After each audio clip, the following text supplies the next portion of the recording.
Hello everyone. चलो, हम costing में भी एक नया चैप्टर आपका शुरू कर रहे हैं।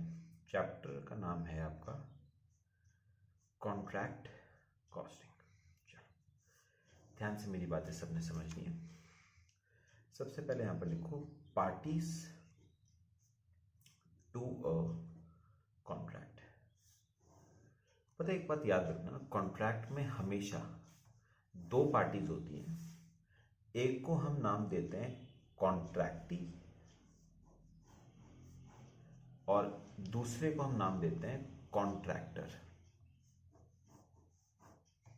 पता है कॉन्ट्रैक्टी कौन होता है? कॉन्ट्रैक्टी बेसिकली ओनर ऑफ कॉन्ट्रैक्ट होता है, जिसको कॉन्ट्रैक्ट बिलोंग करता है, दैट इज नोन एज कॉन्ट्रैक्टी।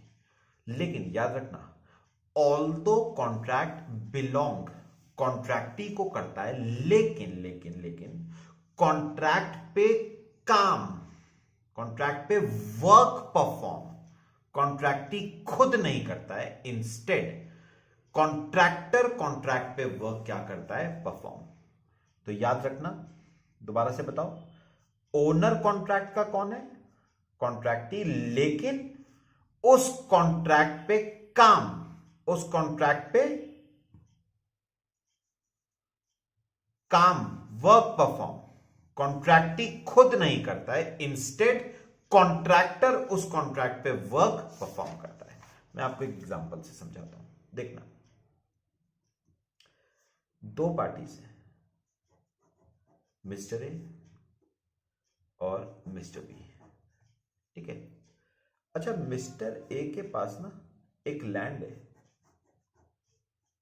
जिसपे वो बनाना चाहता है 5 फ्लैट्स। ठीक है। उसने 5 फ्लैट्स को बनाने का कॉन्ट्रैक्ट किसको दे दिया? मिस्टर बी को। तो मुझे एक बात बताओ, पहले कॉन्ट्रैक्ट बिलोंग किसको करता है? ओनर ऑफ कॉन्ट्रैक्ट कौन है? Mister A. तो हम मिस्टर ए को बताओ क्या नाम देते हैं? कॉन्ट्रैक्टी। लेकिन याद रखना, ऑल्दो ये कॉन्ट्रैक्ट बिलोंग मिस्टर ए को करता है, लेकिन इस कॉन्ट्रैक्ट पे वर्क परफॉर्म ए खुद नहीं करेगा। इंस्टेड बी ए के बिहाफ पे वर्क क्या करेगा? परफॉर्म। तो मिस्टर बी को हम बताओ क्या कहते हैं? कॉन्ट्रैक्टर। तो ये बात याद रखना, कॉन्ट्रैक्टी कौन होता है? ओनर ऑफ कॉन्ट्रैक्ट, जिसको कॉन्ट्रैक्ट बिलोंग करता है, लेकिन कॉन्ट्रैक्ट पे वर्क परफॉर्म कॉन्ट्रैक्टी खुद नहीं करता है। इंस्टेड कॉन्ट्रैक्टर उसके बिहाफ पे वर्क क्या करता है? परफॉर्म करता है। ठीक है। चलो, अब मैं आपसे जरा कुछ काम की बातें करता हूं, मेरी बात जरा सुनना। पता है अब आपका इसमें काम क्या होगा? इसमें ना हमें एक बनाना होगा कॉन्ट्रैक्ट अकाउंट। आप बनाओगे contract account for the year ending. एक कॉन्ट्रैक्ट अकाउंट हम बनाएंगे। ठीक है। चलो, मैं आपसे कुछ बातें डिस्कस करूंगा, ध्यान से देखना। देखो, अच्छा मुझे एक बात बताओ, जैसे सपोज मैंने अभी एग्जांपल दिया था आपको कि ए के पास एक लैंड है, वो उस लैंड पे कितने फ्लैट्स बनाना चाहता है? वो उस लैंड पे 5 फ्लैट्स बनाना चाहता है। 5 फ्लैट्स को बनाने का कॉन्ट्रैक्ट उसने किसको दे दिया? मिस्टर बी को। अब मुझे एक बात बताओ, अगर मिस्टर बी को उस लैंड पे फ्लैट्स बनाने हैं तो सबसे पहले बी को क्या खरीदना पड़ेगा? मटेरियल उसे क्या करना पड़ेगा? परचेज। जैसे मैं अगर एग्जांपल दूं, उसे सीमेंट खरीदना पड़ेगा, उसे सैंड खरीदना पड़ेगा, उसे ब्रिक्स खरीदनी पड़ेगी, सरिया खरीदना पड़ेगा। ये सब क्या हो गया? Material purchased. ठीक है। अब सुनो, जो मटेरियल उसने परचेज करा था उसमें से कुछ मटेरियल उसने वापस से क्या कर दिया? रिटर्न, यानी परचेज रिटर्न। अब मुझे एक बात बताओ, परचेज रिटर्न को आप दो तरीकों से शो कर सकते हो, या तो परचेजेस में से माइनस करके दिखा दो, या फिर बाय साइड पे शो कर दो। तो मैंने कौन सी साइड पे शो करा है? बाय साइड पे। अच्छा, अभी सुनना। अब हो सकता है, ध्यान से सुनना, हो सकता है कि ना बी ने कुछ मटेरियल परचेज कराओ, आप लोग लिखना मत, कुछ मटेरियल परचेज कराओ वर्थ ₹2000। कितने का मटेरियल खरीदा? 2000 का। बी को लगा कि यार ये मटेरियल ना हमारे कॉन्ट्रैक्ट के लिए अनसूटेबल है, ठीक है, सूटेबल नहीं है। तो बी ने क्या करा, उस प्लांट को, उस मटेरियल को बेच दिया, बिका 2500 रुपए का, ठीक है। तो मटेरियल बेचा तो कैश का इनफ्लो, यहां पर आप लिखोगे बाय कैश ब्रैकेट्स में सेल ऑफ मटेरियल, ठीक है। कितने रुपए का बिका लिखना मत आप लोग, 2500 रुपए का बिका। अब मुझे एक बात और बताओ, 2000 रुपए का मटेरियल 2500 रुपए का बिका, तो 500 रुपए का क्या हो गया? 500 रुपए का प्रॉफिट हो गया, ठीक है। ये प्रॉफिट कहां पर जाएगा? ये profit costing profit and loss account में क्रेडिट होगा और कॉन्ट्रैक्ट अकाउंट डेबिट होगा। तो costing profit and loss account brackets में लिखोगे profit on sale of material, ठीक है। कितने रुपए का? 500 रुपए का। अच्छा एक बात बताओ, फॉर एग्जाम्पल अगर ये मटेरियल 1500 रुपए का बिका होता तो 500 रुपए का क्या होता? लॉस। कॉस्टिंग पीएल डेबिट होता और कॉन्ट्रैक्ट अकाउंट क्रेडिट होता। तो बाय कॉस्टिंग पीएल ब्रैकेट्स में लिखना loss on sale of material, ठीक है। तो ये हमने जो लिखा ये मैंने सिर्फ ऐसे रेफरेंस के लिए बताया था। चलो अच्छा अभी मेरी बात सुनना। अब क्या हुआ, जो मटेरियल मिस्टर बी ने खरीदा था हो सकता है उसमें से कुछ मटेरियल चोरी हो गया या डिस्ट्रॉय हो गया या एक्सीडेंट में लॉस्ट हो गया, ठीक है। यानी सिंपल वर्ड्स में बोलूं, मटेरियल का क्या हो गया? Abnormal loss. एबनॉर्मल लॉस कहां पर जाएगा? वही बात, कॉस्ट लॉस है ना, तो कॉस्टिंग पीएल डेबिट होगा और कॉन्ट्रैक्ट अकाउंट क्रेडिट होगा। तो by costing profit and loss account brackets में लिखना एबनॉर्मल लॉस ऑन मटेरियल, ठीक है। अच्छा अब एक बात और बताओ, हो सकता है कुछ मटेरियल मिस्टर बी ने खरीदा हो लेकिन उसमें से कुछ मटेरियल इस साल यूज ना हो पाया हो। मेरी बात सुनो, 1,00,000 रुपए का मटेरियल खरीदा जिसमें से 90,000 का मटेरियल तो यूज हो गया, 10,000 का मटेरियल यूज नहीं हो पाया। जो यूज नहीं हो पाया वो क्या होगा? Closing stock of material. तो उसे हम कहेंगे बाय मटेरियल एट साइट। क्या कहेंगे उसे? Material at site, closing stock of material, ठीक है। तो ये हमारी कुछ एडजस्टमेंट्स हैं जो मटेरियल की हैं। इसके अलावा मटेरियल के अलावा और क्या लगाओगे? वेजेस, इनर कॉलम में लिखना। अच्छा हो सकता है कुछ वेजेस साल के एंड में आउटस्टैंडिंग हो, तो आउटस्टैंडिंग एट एंड का क्या करते हैं? ऐड हो जाता है, ठीक है। अच्छा इसके अलावा कुछ ओवरहेड्स वगैरह आप लगाओगे, इसके अलावा आप कुछ ओवरहेड्स वगैरह लगाओगे। चलो अब एक और मैं आपसे जरा इंपॉर्टेंट बात डिस्कस करता हूं, इसको ना अभी फिलहाल इसको छोड़ो और एक ना वर्किंग नोट मेरे साथ साथ जरा सब बनाओ। वर्किंग नोट देखना, जरा एग्जांपल लिखना। एक प्लांट परचेस्ड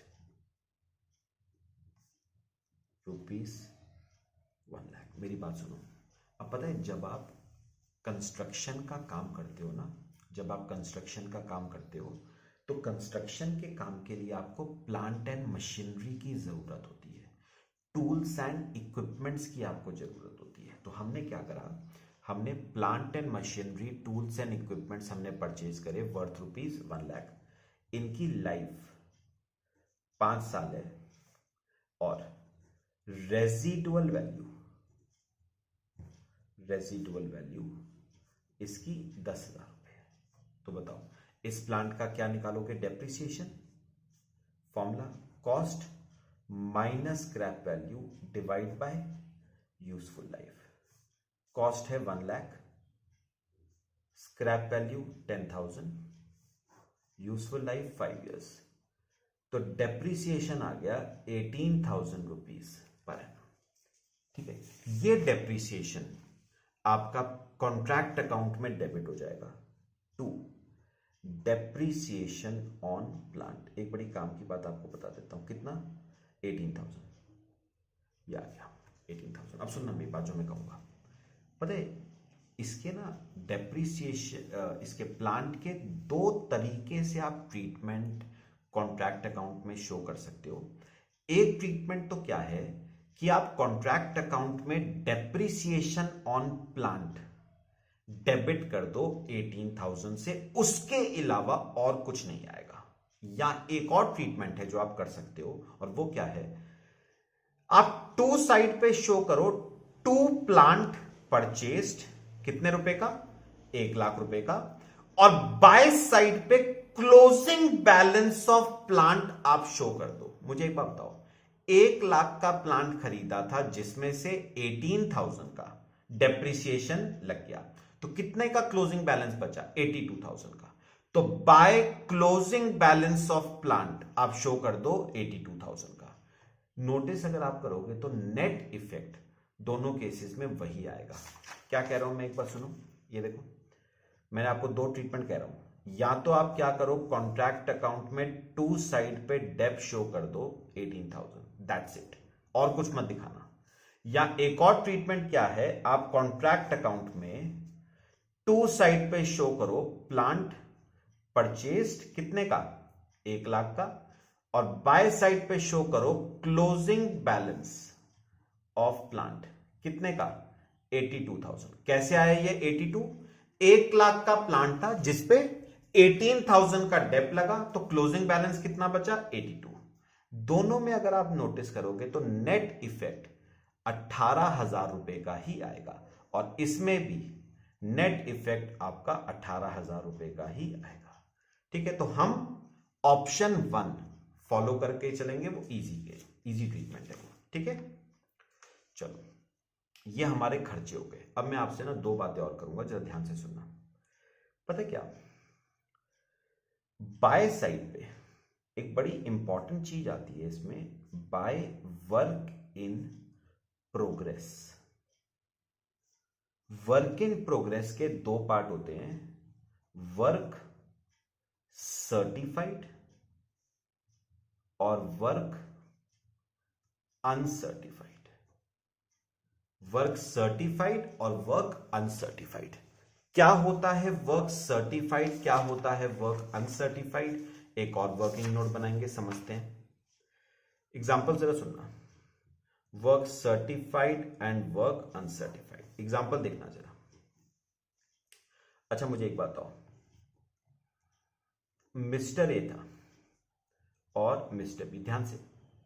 मिस्टर ए के पास एक लैंड था, उसे लैंड पे 5 फ्लैट्स बनाने थे, और उसने 5 फ्लैट्स को बनाने का कॉन्ट्रैक्ट दे दिया मिस्टर बी को, और दोनों के बीच में जो कॉन्ट्रैक्ट प्राइस तय हुआ वो तय हुआ 50 लाख रुपए का। तो मुझे बताओ 50 लाख का कॉन्ट्रैक्ट प्राइस फॉर 5 फ्लैट्स, तो आप कॉन्ट्रैक्ट प्राइस पर फ्लैट अप्रोक्सीमेट 10 लाख रुपए आ जाता है पर फ्लैट, है ना। चलो अब ना पता है एक बात याद रखना, 5 फ्लैट्स कोई 1 साल में ही नहीं बनेंगे। 5 फ्लैट्स को बनने में समय लगेगा, 2 साल 3 साल भी लग सकते हैं।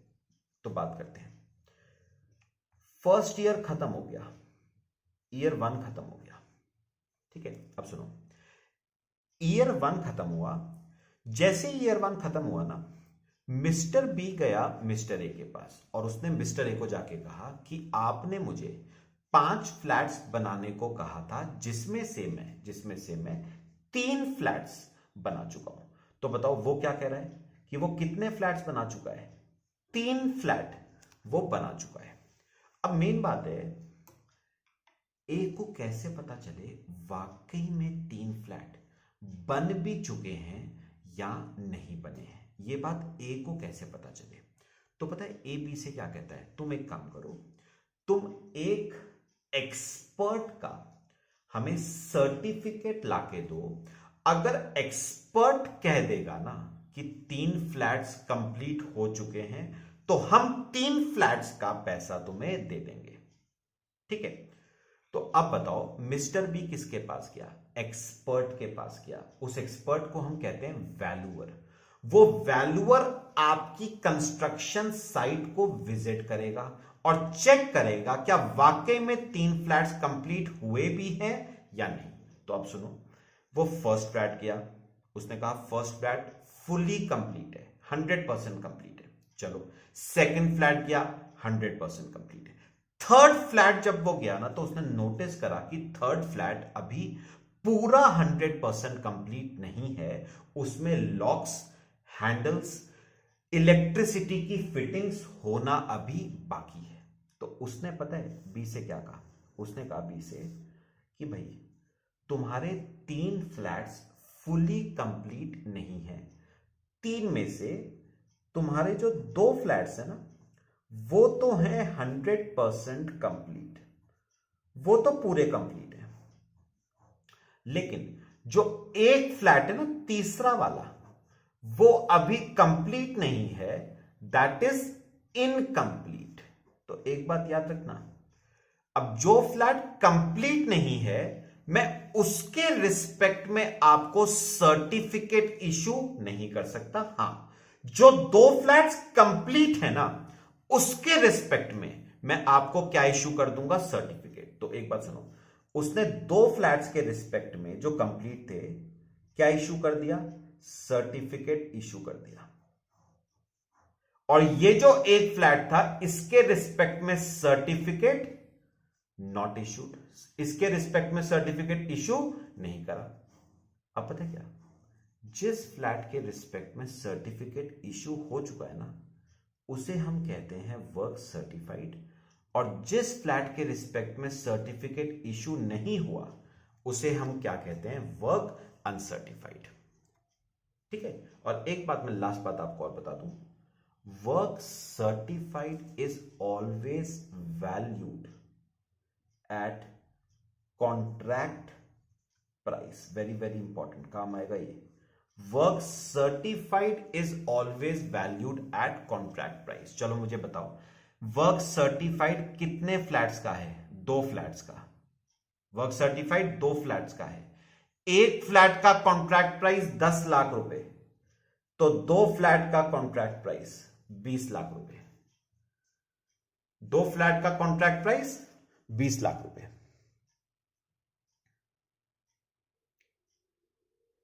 ठीक है, अच्छा, रही बात वर्क अनसर्टिफाइड की, याद रखना, work uncertified is always valued at cost.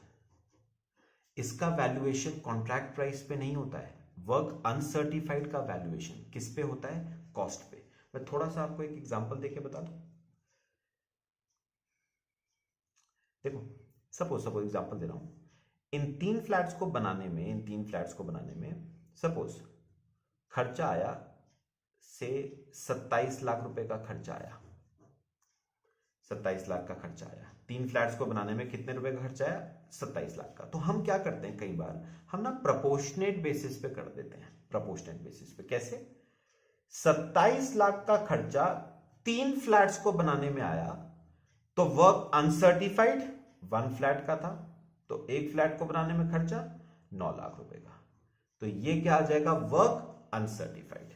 ठीक है, तो ये बात याद रखोगे, वर्क सर्टिफाइड का वैल्यूएशन कॉन्ट्रैक्ट प्राइस पे होगा और वर्क अनसर्टिफाइड का वैल्यूएशन हमेशा कॉस्ट पे। तो यहां पर देखो, अपने कॉन्ट्रैक्ट अकाउंट पे आ जाओ। वर्क सर्टिफाइड आ जाएगा, कितना आया था वर्क सर्टिफाइड? 20 लाख रुपए। और वर्क अनसर्टिफाइड आ जाएगा, वो कितना आया था? 9 लाख रुपए। बस, जो बैलेंसिंग फिगर कॉन्ट्रैक्ट अकाउंट की बचेगी, उसे हम कहते हैं नोशनल प्रॉफिट कैरेड डाउन।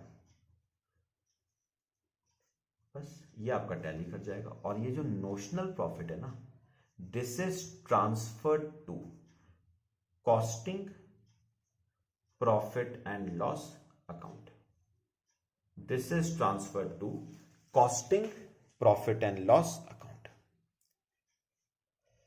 ठीक है, तो ये आपका पूरा एक फॉर्मेट है कॉन्ट्रैक्ट अकाउंट का। बाकी मैं आपको नेक्स्ट लेक्चर में कुछ इसके क्वेश्चंस कराऊंगा। आज एक गो थ्रू इस पूरे कॉन्ट्रैक्ट अकाउंट का एक बार कर देना, बहुत सिंपल सा चैप्टर है। ठीक है, चलो बाकी हम नेक्स्ट क्लास में कवर करते हैं। Thank you. हेलो एवरीवन, आज हम कॉन्ट्रैक्ट कॉस्टिंग हमने कल शुरू किया था, उसके कुछ क्वेश्चंस हम आज डिस्कस करेंगे। अच्छा, क्वेश्चंस का जो सेट है वो आप नीचे डिस्क्रिप्शन बॉक्स से आप डाउनलोड कर लेना। ठीक है, उसके क्वेश्चन नंबर 1 पे जरा सब आओगे। रे Jennings limited has obtained a contract for construction of a bridge. Value of the contract is 12 lakh and work commenced on 1st Jan 2004. Following details are shown in the books for the year ended 31st December 2004. Plant purchase 60,000, material issued to site 3,36,000, wages paid 3,40,000, direct expenses 8,000, general overheads apportioned 32,000, wages accrued as on 31st December 2004 2,800. Material at site as on 31st December 2004 4,000. Direct expenses accrued 1,200. Work not certified 14,000. Cash received being 80% of work certified 6 lakh. Life of plant purchased is 5 years and scrap value is nil. Prepare contract account for the year ending 31st December 2004. चलो एक format बना लो। Heading लिखना contract account for year ending 31st December 2004। चलो करना शुरू करते हैं। ठीक है, देखो अच्छा एक काम करो, पहले ना क्वेश्चन की थर्ड लाइन से आ जाओ। प्लांट परचेस्ड, याद रखना प्लांट आपने खरीदा है, उसका सिर्फ क्या आएगा, डेप्रिसिएशन, लेकिन वो अभी बात की बात है। फिर देखो मटेरियल इशूड टू साइट, सबसे पहले मटेरियल इशूड, देखना कितने रुपए का मटेरियल इशू किया है, 3,36,000 का। फिर वेजेस पेड 340, इनर कॉलम में लिखना एक एडजस्टमेंट है, वेजेस 340। अच्छा एक काम करो, 5th लाइन पढ़ो, वेजेस अक्रूड यानी आउटस्टैंडिंग on 31st December 2004 2,800। तो क्लोजिंग आउटस्टैंडिंग दे रखा है, क्या हो जाएगा, ऐड हो जाएगा 2,800, तो 342,800। फिर direct expenses, direct expenses 8,000, inner column में लिखना है इसे भी। अच्छा इसकी भी एक एडजस्टमेंट है, 6th लाइन पढ़ना, डायरेक्ट एक्सपेंसेस अक्रूड यानी आउटस्टैंडिंग 1,200, ऐड हो जाएगा, ये भी क्लोजिंग आउटस्टैंडिंग है 1,200, 9,200। ठीक है, फिर जनरल ओवरहेड्स आपको दे रखे हैं, general overheads 32,000।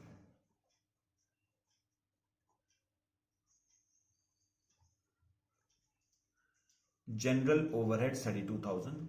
Material at site on 31st December 2004 4,000। Simple words में closing stock of material by site पे आएगा, बाय मटेरियल एट साइट 4,000। फिर पढ़ो work not yet certified at cost यानी वर्क अनसर्टिफाइड, बाय साइट पे लिखो by work in progress, work certified और work uncertified. Work uncertified दे रखा है 14,000। फिर cash received being 80% of work certified ₹6 lakh. एक वर्किंग नोट बनाओ जरा, उसने कहा cash received is 80% of work certified और कैश रिसीव्ड है 6 lakh, this is 80% of work certified.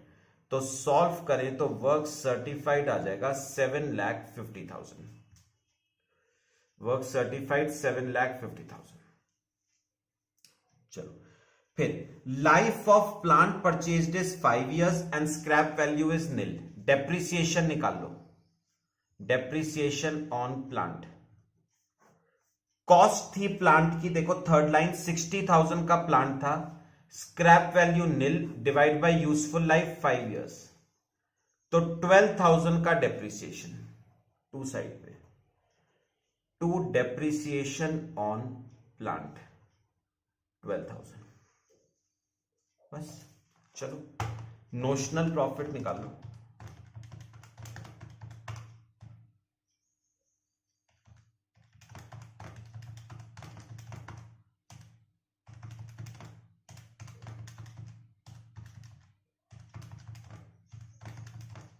$36,000 का नोशनल प्रॉफिट। अब बताओ कि नोशनल प्रॉफिट कहां पर जाता है? Costing profit and loss account में, ठीक है। और ये आपका कौन सा प्रॉफिट है? नोशनल प्रॉफिट, ठीक है। चलो एक क्वेश्चन हम और करेंगे, छोटा सा क्वेश्चन है, क्वेश्चन नंबर 2 पे आओगे जरा। A building contractor having undertaken construction work at a contract price of 5 lakh began the execution of work on 1st Jan 2008.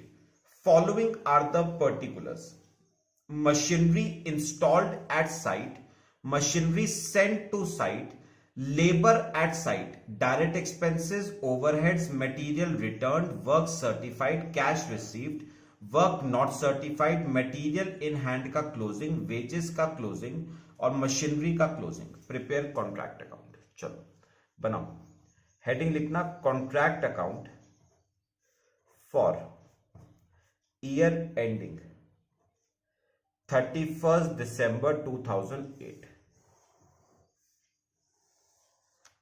ठीक है, चलो करना शुरू करते हैं। सबसे पहले आपने मशीनरी इंस्टॉल करी तो इसका तो डेप आएगा, वो बाद में देखते हैं। अगले पे आ जाओ। Material sent to site 170,698। Labour inner column में लिखना एक एडजस्टमेंट है 148,750। पढ़ो नीचे, वेजेस अक्रूड दे रखी है, मतलब आउटस्टैंडिंग का क्लोजिंग ऐड हो जाएगा 5380। तो करो 148,750 प्लस 5380 154,130। ठीक है। लेबर के बाद डायरेक्ट एक्सपेंसेस कोई एडजस्टमेंट नहीं है, एज इट इज लिखो 6,334। Overhead charges 8,252। मटेरियल रिटर्न यानी परचेज रिटर्न बाय साइड पे आ जाएगा, बाय मटेरियल रिटर्न 1098।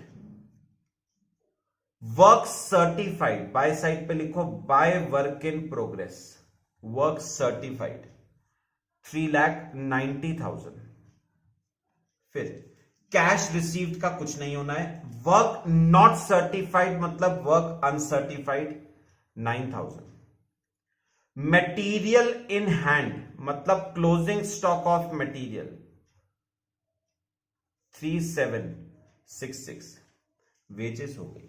और मशीनरी का क्लोजिंग दे रखा है 22,000। अच्छा मुझे एक बात बताओ, आपने मशीनरी इंस्टॉल करी थी 30 की, जिसमें से क्लोजिंग बचा हुआ है 22, तो 8,000 का डेप आ गया। Dep on machinery 8,000। बस प्रॉफिट निकाल लो, नोशनल प्रॉफिट।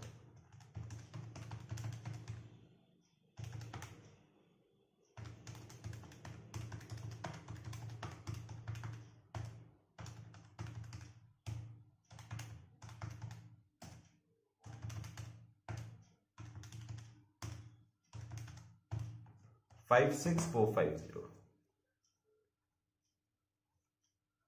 तो ये आपका कहां जाएगा? Notional profit costing profit and loss account में। ये नोशनल प्रॉफिट है और जाएगा costing profit and loss account में। ठीक है। तो इस लेक्चर में मैंने आपको सिंपल से बस 2 क्वेश्चंस कराए हैं, बाकी हम नेक्स्ट लेक्चर में कवर करेंगे। Thank you.